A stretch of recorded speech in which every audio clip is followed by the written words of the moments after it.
So hello guys, today we are talking about climate change. क्या ये बड़ा impact या बड़ा चैलेंज है हमारी इकोनॉमी के लिए? मेजरली मैं इसमें क्लाइमेट चेंज को इकोनॉमी से ही लिंक करने वाला हूँ और डायरेक्टली इसके इम्पैक्ट में मेरे हमारी इकोनॉमी पे, इंडियन इकोनॉमी या वर्ल्ड इकोनॉमी पे कैसे पड़ रहे हैं, इसके हम डिफरेंट एग्जांपल्स लेंगे और उन पर बात करेंगे। क्लाइमेट चेंज क्या एक रियल थ्रेट है भी, या ये वेस्टर्न इकोनॉमी या ग्लोबल साउथ के अगेंस्ट चाल है डेवलप्ड कंट्रीज़ की, जो कि बड़ी बात होती है कि भाई ये तो अमेरिका फैला रहा है, ऐसा कुछ भी नहीं है, क्लाइमेट चेंज ऐसा कुछ होता ही नहीं है, ये तो सिंपल, या ये तो प्लीस्टोसीन एज की तरफ या आइस एज की तरफ हम लोग जा रहे हैं, उसका इम्पैक्ट है, या जो भी और र्यूमर चलते हैं।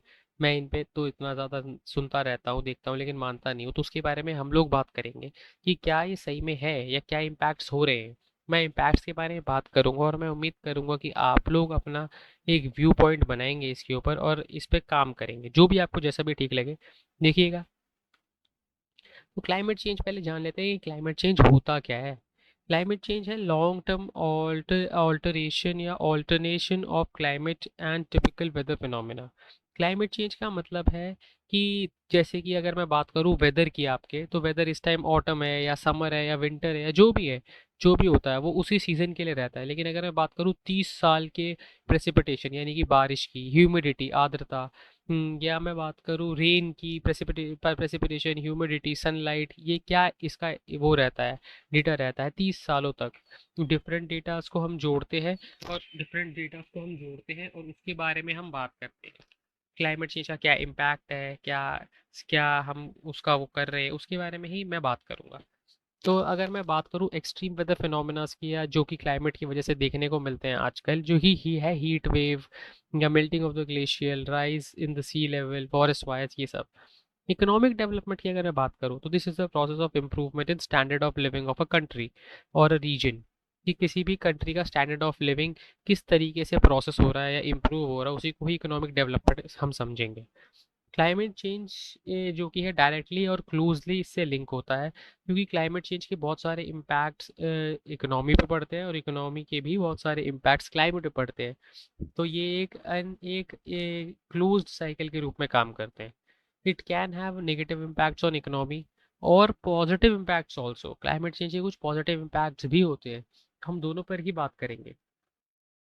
पहले बात कर लेते हैं पॉजिटिव इम्पैक्ट्स के ऊपर। क्या न्यू, जैसे कि मैं बात करूँ न्यू बिजनेस अपॉर्चुनिटीज़, फॉरेस्ट को काट रहे हैं, फॉरेस्ट कटेंगे तो एक प्लेन लैंड हमारे सामने आएगी जिसमें हम अर्बनाइजेशन कर सकते हैं, इंडस्ट्रियलाइजेशन कर सकते हैं, इंडस्ट्रीज लगाएंगे तो इकोनॉमिक डेवलपमेंट होगा, क्योंकि एम्प्लॉयमेंट मिलेगा लोगों को, प्रोडक्शन होगी।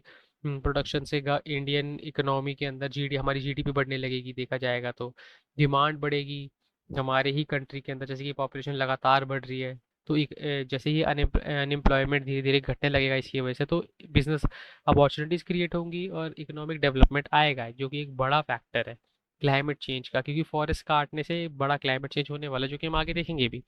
जॉब क्रिएशन, जिसकी अभी मैंने बात की कि गवर्नमेंट के पैसे गवर्नमेंट अपने पैसों से इस्टेब्लिश करेगी, जिसकी वजह से जॉब्स क्रिएट होंगी और इन्वेस्टमेंट हम अट्रैक्ट कर पाएंगे।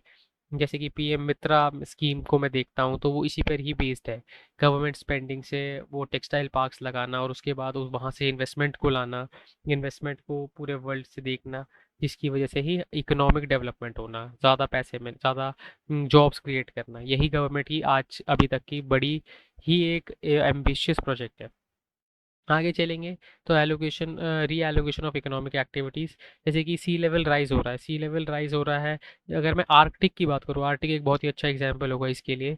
आर्कटिक की बर्फ़ धीरे धीरे पिघल रही है, जिसमें बताया जा रहा है कि 50%, 40% से ज़्यादा फॉसिल फ्यूल्स या रिसोर्सेज, नॉन रेन्यूएबल रिसोर्सेज हैं आर्टिक के अंदर, जिसके जिसके जो डायरेक्ट इम्पैक्ट है, जिसका जो डायरेक्ट जो रीप करेगा उसको वो रशिया होगा। इकोनॉमिक डेवलपमेंट रशिया की बहुत ही ज़्यादा तेज़ हो जाएगी उसके मेल्ट होने के बाद, क्योंकि उनको एक एक्सेस टू सी मिल जाएगा, एक अच्छा एक्सेस टू सी हो जाएगा उनके पास, जिसकी वजह से वो और आगे बढ़ पाएंगे, ट्रेड रूट्स खुल जाएंगे नए, इंडिया जैसी कंट्रीज़ के लिए भी ये फ़ायदा होगा और इंडिया इसमें इन्वेस्ट भी कर रहा है। इंडिया इसके अंदर आगे भी आ रहा है और काफ़ी पहले से आ रहा है। 1920s के अंदर ही हमने पेरिस के साथ सेल्बे की ट्रीटी कर ली थी, जो कि एक हमारी उस इकोनॉमिक डेवलपमेंट के लिए अच्छी थी, क्योंकि हम रिसर्च में और इन चीज़ों के अंदर आर्कटिक में ज़्यादा काम कर रहे थे। हमने बहुत सारे आर्टिक के अंदर बना भी रखे हैं। यही दिखाता है इंडिया के अंदर भी, जब इंडिया का सी लेवल राइज होगा तो जो कोस्टल इंडस्ट्रीज है वो सब इनलैंड इंडस्ट्रीज में आ जाएंगी, इनलैंड इंडस्ट्रीज में शिफ्ट होने लगेंगी धीरे धीरे, जो कि शिफ्ट मैं देख रहा हूँ कि हो भी रही है। तो जो इंटरनल सिस्टम, जो internally derivate internally deviated reasons हैं, उनमें भी हमको प्रॉफिट देखने को मिलेगा आगे चल के। नेगेटिव इम्पैक्ट्स की बात कर ले तो भाई बहुत ही ज़्यादा नेगेटिव इम्पैक्ट्स है क्लाइमेट चेंज के। शुरू करेंगे हॉट वेदर कंडीशन से। आप लोगों ने देखा होगा अपने आसपास में, पहले विंटर्स काफ़ी अच्छे रहते थे, जल्दी आ जाते थे, बहुत ही ज़्यादा ठंडे रहते थे। अब विंटर्स लेट आ रहे हैं, नवंबर के एंड तक शिफ्ट हो गए हैं विंटर्स, और बहुत ही जल्दी चले जाते हैं। जनवरी फरवरी के अंदर ही हमको दिखता है कि विंटर्स रिलेटिवली लो हो गए हैं, तो ये मुश्किल से 3 महीने की या 2 महीने की ही विंटर्स रह गए हैं, जो कि एक बड़ा इम्पैक्ट दिखाता है हमारे क्लाइमेट के लिए। इसकी इसके इम्पैक्ट्स क्या होंगे? हीट वेव्स, यानी कि समर्स मोर स्ट्रांग होने लगेंगे, हीट वेव्स ज़्यादा चलेंगे, टेम्परेट रीजन तक हमको हीट वेव्स देखने को मिलते हैं। जैसे कि पिछले साल हमने कनाडा में देखा था, more than 50 peoples died because of this heat waves. Forest fires बढ़ने लगेंगी, फॉरेस्ट जलेंगे, जिसकी वजह से हमको बायोडाइवर्सिटी में भी लॉस होगा, एनिमल ह्यूमन कॉन्फ्लिक्ट बढ़ने वाला है, agricultural loss, yield of agriculture relatively deteriorate करेगी, जिसकी वजह से हमारी एग्रीकल्चर रिच इकोनॉमी को भी इम्पैक्ट पड़ेगा। सी लेवल राइज की बात करूँगा तो third pole of the world, Himalayas, वो श्रिंक हो रहे हैं, धीरे धीरे श्रिंक हो रहे हैं। उनकी जो उनमें से जो रिवर चलती है वो भी धीरे धीरे पेरिनियल से सीजनल होती चली जाएंगी, अगर ऐसे ही चलता रहा तो। वो ज़्यादा दिनों तक सस्टेन नहीं कर पाएंगे उसको, जो कि हमारे लिए एक बड़ा ही एक इम्पॉर्टेंट एक फैक्टर है हम हमको क्लाइमेट चेंज समझने का। क्योंकि अगर ये रिवर्स, जो कि इंडिया की लाइफ लाइन है, अगर यही नहीं रहेंगी तो फिर इंडिया के लिए एक बहुत बड़ी मुसीबत का सामना करना पड़ सकता है इंडिया को। मॉनसून की बात करूंगा तो मॉनसून में भी हमको अनइवन पैटर्न्स देखने को मिलते हैं, बहुत ज़्यादा एक्सेसिव अमाउंट ऑफ रेन हमको देखने को मिलती है, जो कि एक बड़ा फैक्टर है। अगर मॉनसून के अंदर हमको इतने डिविएशंस देखने को मिलेंगे तो ये डायरेक्टली इम्पैक्ट करेगा हमारी एग्रीकल्चरल रिच इकोनॉमी को, जो कि इकोनॉमिक डेटोरिएशन का एक बड़ा फैक्टर बन के सामने आएगा। मोर एक्सट्रीम वेदर इवेंट्स की हमने बात कर ही ली थी, जैसे कि रेन या heat waves, excessive rains, excessive snow, जो कि लेटराइजेशन को प्रमोट करेंगे। लेटराइजेशन से मेरा मतलब है कि जो सॉल्ट्स है जो हमारे सरफेस पे होते हैं, जो कि इंपॉर्टेंट है एग्रीकल्चरल ग्रोथ के लिए, वो धीरे धीरे नीचे ग्राउंड वाटर की तरफ चले जाएंगे। बारिश क्योंकि लगातार ज़मीनें पड़ेगी, बारिश पड़ेगी ज़मीन पर, तो धीरे धीरे वो परकोलेट हो के पानी के साथ नीचे चले जाएंगे, ग्राउंड वाटर में मिल जाएंगे, और हमको ऊपर सिर्फ मेटल्स रह जाएंगे ऊपर हमारी सॉइल के अंदर, जो कि अच्छे नहीं होंगे एक एग्रीकल्चरल डेवलपमेंट के लिए। एग्रीकल्चर पर सीधा इम्पैक्ट आ गया। उसके बाद मैं बात करूंगा इंटेंस साइक्लोन के ऊपर। इंटेंस साइक्लोन्स आ रहे हैं जो कि इकोनॉमिक डिस्ट्रक्शन क्रिएट कर ही रहे हैं, जो कि सबको ही पता है, जैसे कि मोका साइक्लोन हो गया या बिपरजॉय साइक्लोन, एक बड़ा मैं फैक्टर मानता हूँ। अरेबियन सी के अंदर इतना एक्सट्रीम क्लाइमेट, इतना इतना एक्सट्रीम टेम्परेचर, 24-25 डिग्री सेल्सियस के करीब टेम्परेचर हमको देखने को मिला था। 20 सबसे ज़्यादा लंबे दिनों तक, 12 से 15 दिनों तक ये साइक्लोन रहा था अरेबियन सी के अंदर, और फिर ये स्ट्राइक हुआ था इंडियन कोस्ट, गुजरात कोस्ट की तरफ, जो कि एक बड़ा फैक्टर हमको दिखाता है कि हमारा क्लाइमेट चेंज हो रहा है and we have to work on it. Excessive hot and dry weather condition जो कि हम देखते भी हैं, 40+ तो आराम से ही हो जाता है दिल्ली का या ऐसे सिटीज़ का, जो मेट्रोपॉलिटन इंपॉर्टेंट मेट्रोपॉलिटन सिटीज़ हैं इंडिया की, जो कि एक बड़ा फैक्टर है। डाइवर्सिटी लॉस, बे कोई शक नहीं है, डाइवर्सिटी लॉस, फॉरेस्ट फायर होगा, डाइवर्सिटी लॉस होगा, मैं ह्यूमन एनिमल कॉन्फ्लिक्ट बढ़ने वाले हैं, जिसकी वजह से एक बड़ा एग्रीकल्चरल इकोनॉमिक लॉस हमको देखने को मिलेगा। फ्लडिंग बढ़ेगी, थोड़ी सी ही बारिश में हम देखें मुंबई जैसे शहर डूबने लग जाते हैं, सीवेज ब्लॉकिंग हो जाती है।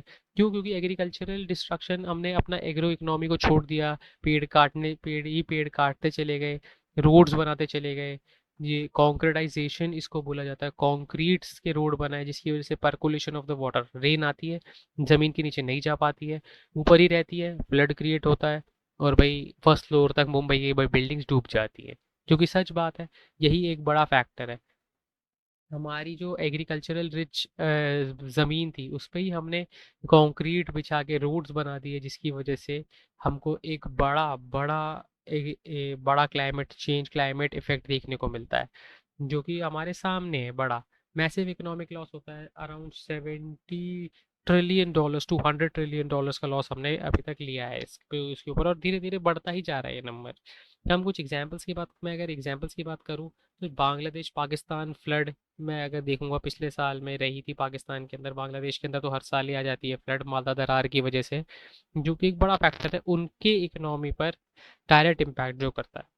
अगर मैं क्लाइमेट चेंज की बात करूंगा तो लगभग वर्ल्ड बैंक के अकॉर्डिंग 2050 तक 20 ट्रिलियन जीडीपी, 20 ट्रिलियन डॉलर्स के करीब हो जाएगा ग्लोबल जीडीपी का, जो कि एक बड़ा नंबर सामने आता है जिसको हम कुछ अच्छे कामों के लिए इकोनॉमिक डेवलपमेंट या और ह्यूमन डेवलपमेंट में यूज़ कर सकते थे, जो कि अब हम नहीं कर पा रहे हैं क्योंकि क्लाइमेट चेंज की तरफ जा रहा है, इकोनॉमिक लॉस बड़ा दिखाता है ये।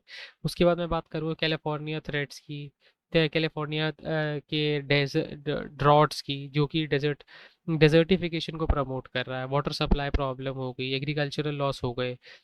या मैं बात करूँ हरिकेन्स की, हरिकेन्स की मैं जब बात करता हूँ तो मुझे डिस्ट्रक्शन दिखता है क्लाइमेट के अंदर चेंज दिखता है जिसकी वजह से डिस्ट्रक्शन दिखता है सोसाइटी के अंदर। क्लासिक साइक्लोन्स आएंगे आएंगे वो जो भी घर या जो भी उनको इंफ्रास्ट्रक्चरल डेवलपमेंट दिखेगी उसको उड़ाते हुए ले जाएंगे, और इकोनॉमिक लॉस तो होके ही रहेगा फिर, चाहे वो अमेरिका हो चाहे इंडिया, इकोनॉमिक लॉस तो देखने को मिलेगा ही।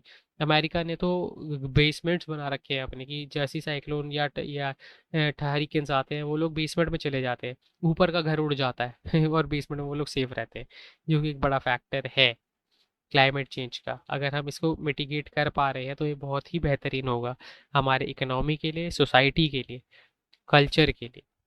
बात कर लेते हैं क्लाइमेट चेंज की। Climate change is already having a negative impact on economic development as climate change continues to change their impact and are likely worsen. देखिए क्लाइमेट चेंज एक बड़ा इकोनॉमी पे नेगेटिव इम्पैक्ट देता ही है, जिसमें कोई शक नहीं है, नहीं तो हमारी गवर्नमेंट सस्टेनेबल डेवलपमेंट प्रोग्राम्स या पंचामृत या कॉप में, कॉप 26 27 और अब 28 हो रहा है, होने वाला है, अभी तो नहीं हुआ है, तो उसके अंदर इतना ज़्यादा पार्टिसिपेट नहीं कर रही होती है, इतना सस्टेनेबल डेवलपमेंट को इतना इसको बढ़ावा दे ही नहीं रही होती, सोलर एनर्जी को या जो भी और सस्टेनेबल डेवलपमेंट के लिए हम कर रहे हैं काम। हम बात कर लेते हैं इफ़ेक्ट्स की क्लाइमेट चेंज के। तो क्लाइमेट रिफ्यूजीज की बात हम कैसे ही छोड़ सकते हैं। क्लाइमेट चेंज हो रहा है जिसकी वजह से ह्यूज माइग्रेशन हमको देखने को मिल रही है, क्योंकि सी लेवल राइज हो रहे हैं, ड्रॉट्स हो रहे हैं, फॉरेस्ट फायर्स हो रहे हैं, ह्यूमन एक्सोडस हमको देखने को मिलता है, लॉस ऑफ लिवलीहुड होता है, उन लोगों की इकोनॉमी पे डिस्ट्रक्ट डायरेक्टली होता है, जिसकी वजह से उनको अपना वो रीजन छोड़ के बाहर जाना पड़ता है, उनको फिर उसका एक्सप्लॉइटेशन झेलना पड़ता है। जैसे कि अभी सऊदी अरेबिया की न्यूज़ थी, उन्होंने 20 या उससे शायद ज़्यादा लोगों को शूट कर दिया जब वो सऊदी अरेबिया की बॉर्डर में अफ्रीकन यूथोपियन लोग आ रहे थे, जो कि एक बड़ी ही सैड खबर थी। एक्सट्रीम वेदर इवेंट्स हमको देखने को मिलते हैं, डिस्ट्रक्शन देखने को मिलता है हमको रोड रेलवेज ब्रिजेस का। एग्रीकल्चरल प्रोडक्टिविटी के अंदर भी ये एक बड़ा फैक्टर है इंडिया के अंदर कि एग्रीकल्चर प्रोडक्टिविटी की हमारी गिरती है, जो कि हमने बात की भी है पहले। एक टूरिज्म की तरफ लॉस, जो कि इंडिया बोलता है 2047 तक एक नंबर वन टूरिस्ट डेस्टिनेशन हमको बन के आना है, जो कि एक बड़ा फैक्टर है हमारे डेवलपमेंट का, उस पर एक बड़ा अगर नेगेटिव इम्पैक्ट होगा तो एक बड़ी समस्या होगी हमारे ही लिए। Cost of climate change are real and they are rising, we can not afford to wait any longer to take any action. जितना वेट करेंगे उतना ज़्यादा इम्पैक्ट होने वाला है, हमको इस पर ज़्यादा से ज़्यादा ध्यान देना चाहिए, जिसकी वजह से हम और आगे बढ़ सके, इस पर डायरेक्टली इम्पैक्ट हम कर सकें, जिससे हमारी economic as well as social and political development हम देख सकें सही से। नहीं तो आधे रिसोर्सेज अगर यहाँ पे लग जाएंगे हमारे क्लाइमेट चेंज को मिटिगेट करने में, तो ह्यूमन डेवलपमेंट पे हम कम ध्यान दे पाएंगे और इकोनॉमिक लॉस 100% होके ही रहेगा। इकोनॉमिक लॉस को बचाना है तो क्लाइमेट पे डायरेक्टली हमको फोकस करना पड़ेगा। This is the need of the hour and it is very necessary to work on it. मैं यही अपनी वीडियो को यही वर्ड से ख़त्म करूँगा। Thank you very much for watching. जय हिंद, वंदे मातरम।